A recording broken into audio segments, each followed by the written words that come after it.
Olá a todos e todas. Estamos, em mais uma aula remota, trabalhando aqui as nossas discussões do mestrado. E hoje eu vou trabalhar um pouquinho esse livro, né, Ideologia e Educação Brasileira, do Carlos Roberto Jamil Cury. Né. O Carlos Roberto Jamil Cury, professor, né, da Universidade Federal de Minas Gerais, ele possui mestrado em educação, ele possui doutorado e pós-doutorado também em educação, né, com especialização em leis de diretrizes e bases, né, no direito à educação. Foi presidente da CAPES em 2003, né, e é um dos grandes nomes, então, no direito à educação, políticas educacionais, legislação educacional, educação de jovens e adultos. Nesse livro, o Jamil Cury trabalha a contradição entre a ideologia católica e a ideologia dos liberais lá nos primeiros anos da década de 30, né, com a Revolução de 1930. E ele começa a sua obra trabalhando a noção de ideologia. Que ideologia é uma noção que, para ele, não é unívoca. O Jamil Cury debate que o ser humano, de acordo com a definição do Peter Berg, é um produto da construção social. A natureza humana, ela é produzida pela sociedade humana. Então, para o Cury, a história humana é uma história dos conflitos entre as classes dominadas e as classes dominantes. E os discursos sofrem pressão desse atrito. Ele debate que a ideologia, ela é um discurso pretensamente universal das classes dominantes para impedir a classe dominada a tomar consciência do seu papel histórico e dos seus direitos na sociedade humana. Para isso, as classes dominantes teriam uma gama de intelectuais a seu serviço e na construção da sua afirmação ideológica. Né? E ele trabalha o termo ideologia em dois sentidos. O primeiro é a da descrição funcional do Adam Shaft, na qual a ideologia seria um sistema de valores que determina as atitudes aceitas pela sociedade. E o segundo sentido, a partir da noção de falsa consciência do Furter, né, das classes sociais, uma forma de justificar a alienação. Esse livro, ele debate o contexto dos primeiros anos do século XX, na história do Brasil, e ele analisa os efeitos do contexto da época, né? O fim da Primeira Guerra Mundial, né? Ainda chamada de a Grande Guerra, que muda toda a ordem social vigente no mundo. O fim do Estado oligárquico no Brasil, né? O do Estado republicano oligárquico, que ainda mantém traços do Império, né? Traços sociais do Império, e o enfraquecimento da sociedade agropatriarcal cafeeira do Brasil, né, que era a mesma do Império, que continua, durante a República Oligárquica, a dominar os rumos do país. O Cury também analisa as contradições do capitalismo e a implantação dos primeiros regimes socialistas com a Revolução de 17 na Rússia.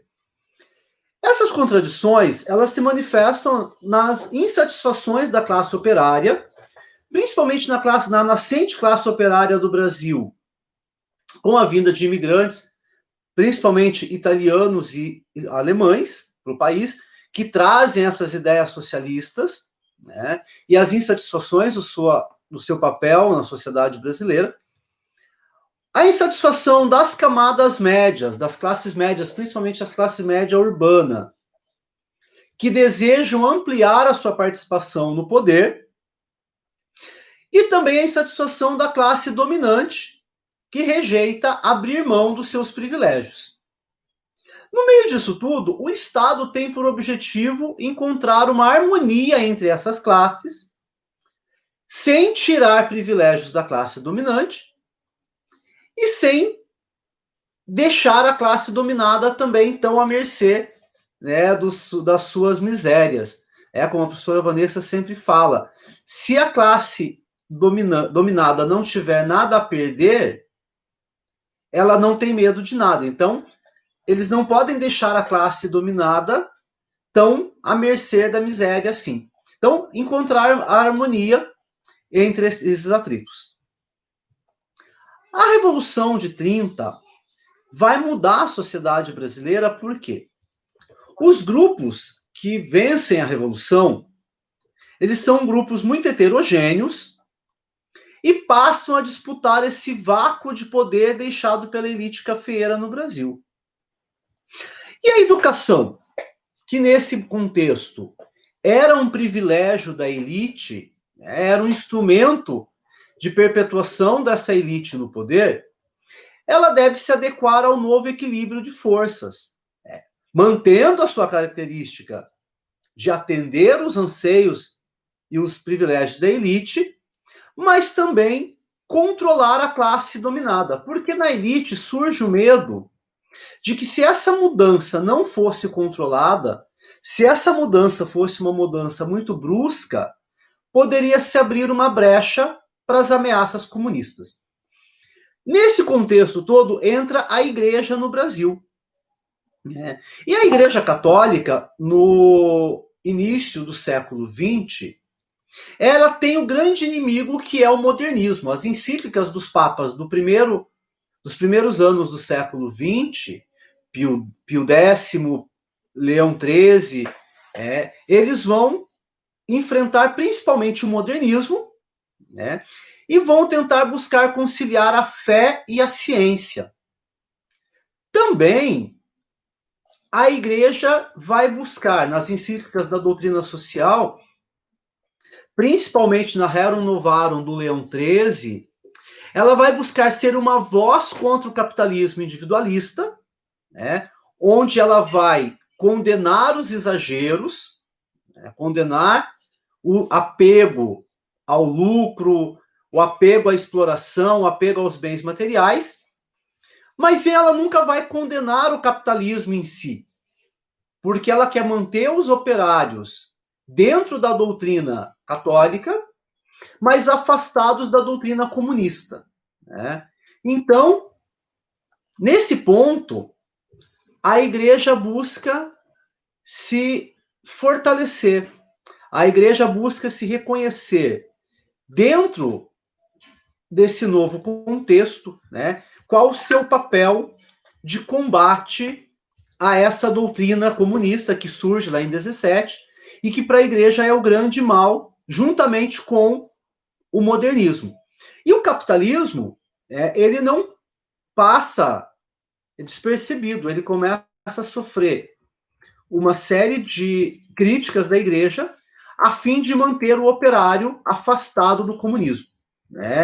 O capitalismo, ele é um mal necessário, mas ele precisa ser domado, ele precisa ser controlado pela Igreja. No Brasil, a Igreja Católica, ela, a partir do final do Império, ela perde o seu status de religião oficial, mas a Igreja nunca vai aceitar de boa essa questão com a República, porque para os intelectuais católicos, e aí o grande nome da liderança, o cardeal Sebastião Leme, do Rio de Janeiro, ele vai dizer que com a República ocorre um divórcio entre o Estado brasileiro e a nação brasileira. Porque a Igreja no Brasil, ela chega no país, juntamente com Cabral, lá em 1500, e todo o período colonial e o Império Brasileiro é profundamente ligado com a doutrina e tradição católica. Mas durante o Império, para o Cury, a Igreja do Brasil, ela era muito mais um aparelho do Estado a fim de justificar os interesses do Império do que uma extensão da igreja romana. Ela era mais uma igreja brasileira, uma igreja colonial brasileira, um aparelho do Estado, depois ela se torna uma religião imperial brasileira, um aparelho do Estado, do que uma igreja verdadeiramente ligada com Roma. Através do padroado, quem determinava a eleição de bispos no Brasil era o Império, quem custeava o salário de padres era o Império, quem custeava a construção de templos era o Império, e também todas as determinações da Igreja de Roma só poderiam valer no Brasil com o beneplácito do imperador. Então, era uma igreja nacional, quase que uma igreja separada de Roma. Com a República, a igreja precisa se reorganizar no país. Então, nós temos um rompimento entre igreja e Estado, e a igreja vai aproveitar esse momento para fazer a sua reorganização, a formação dos seus próprios elementos, do seu próprio quadro hierárquico, se aproximando cada vez mais de Roma, se aproximando cada vez mais de uma igreja realmente ligado à Santa Sé. Nesse ponto, o cardeal Leme, ali em 1930, ele vai enfrentar essa separação e ele vai dizer que, embora o Estado seja laico, a nação brasileira é católica, então ele não aceita que o Estado tire da nação essa característica tão importante da sua Constituição, segundo ele. E é importante para o cardeal Leme a formação de uma elite intelectual católica, que rejeite o modernismo, que rejeite o laicismo e que rejeite principalmente o comunismo.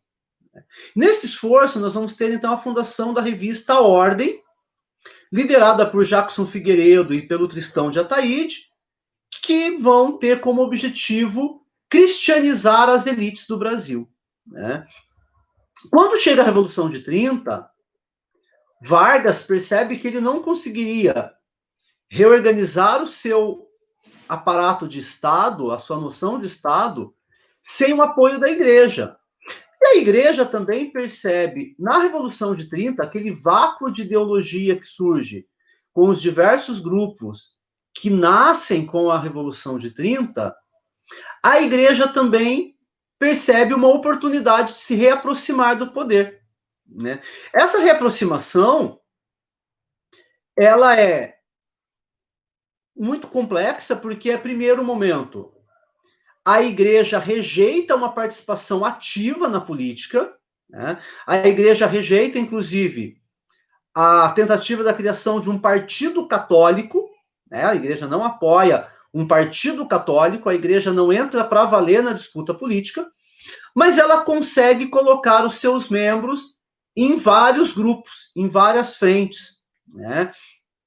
Consequentemente, com a criação do Ministério do Trabalho em 1930, a igreja consegue a reintrodução do ensino religioso no Decreto Educacional de 1931 e ganha uma força novamente na Constituição de 34, com vários elementos, como o reconhecimento do casamento religioso, a não permissão do divórcio, o direito de estar presente nos hospitais, nos quartéis. Então, a igreja ganha uma certa participação na Constituição de 34, que o Cury diz que a igreja é quase que reconhecida como oficial novamente na Constituição de 34, e principalmente o ensino religioso de 1931, que é reafirmado na Constituição de 34.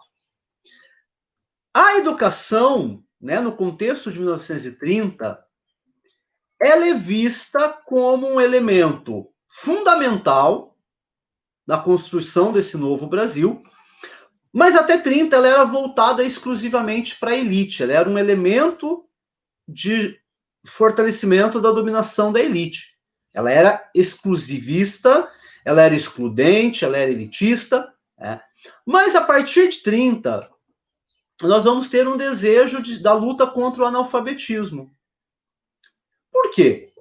Primeiro, nós temos aí o desejo de modernizar o país, alguns intelectuais, alguns políticos acreditavam que o Brasil, para chegar ao nível dos outros países, precisava lutar contra o analfabetismo, mas principalmente para aumentar o curral eleitoral. Nós saímos do Império com o voto censitário, onde somente quem tinha posses e renda votava, para um voto pretensamente universal com a Constituição de 1891. Mas com a Constituição de 1891, posteriormente com a Constituição de 1834, uma das condições obrigatórias para o exercício do voto era a alfabetização. Para os políticos da época, então, a necessidade de aumentar o seu curral eleitoral passava pela criação de escolas de alfabetização. Nem uma escola voltada na instrução real do trabalhador do campo, do trabalhador urbano, mas a necessidade das primeiras letras, dos rudimentos da escrita e da leitura, para justificar que aquela pessoa pudesse votar um curral eleitoral de fácil manipulação. Com isso, a partir de 30, vão se pensar dois modelos educacionais distintos no país. Um, para a formação intelectual das elites, que já existia, então, mantém-se esse sistema educacional para os filhos da elite, um ensino intelectual, um ensino academicista, e um outro modelo de ensino para a formação profissional das massas. Então, essa dicotomia aí entre esses dois modelos.